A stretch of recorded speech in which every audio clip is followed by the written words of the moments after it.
Hola, hoy hablaremos de la epidemiología en menos de 5 minutos. Es importante mencionar que la epidemiología es considerada una rama de la medicina que estudia un evento de interés en un grupo poblacional. Y esta puede tener diferentes usos.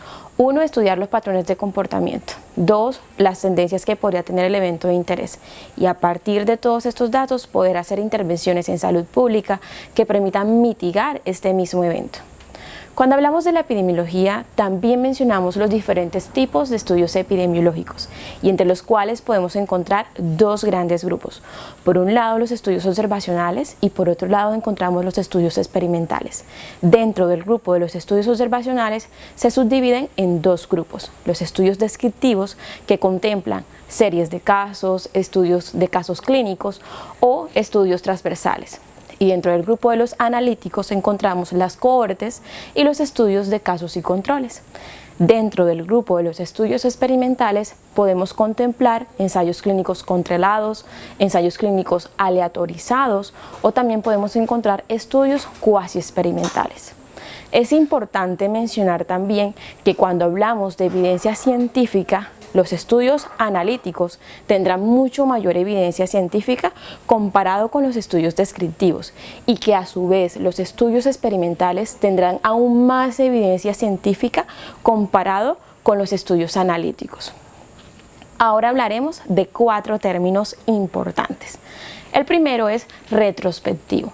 Cuando hablamos del término retrospectivo, es la ubicación que tiene el investigador con respecto a un determinado evento y a una población. Por ejemplo, los estudios de casos y controles. Es decir, cuando nosotros tenemos la definición qué es un caso y qué es un control, nosotros podemos mirar hacia atrás cuáles fueron los criterios para poder estar expuesto ese caso y cuáles estuvieron expuestos el control. Es decir, mirar hacia atrás a qué estuvieron expuestos estas personas que están enfermas y son un caso, y las personas que están sanas, de forma retrospectiva.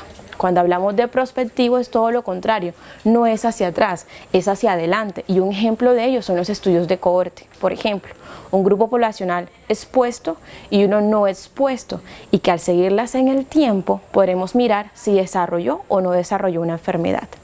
Hablemos ahora de longitudinal. ¿Qué significa?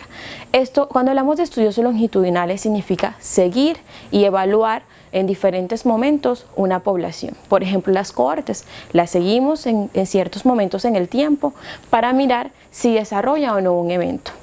Pero cuando hablamos de transversalidad es todo lo contrario, es mirar en un estudio un momento en el tiempo cómo se encuentra la población.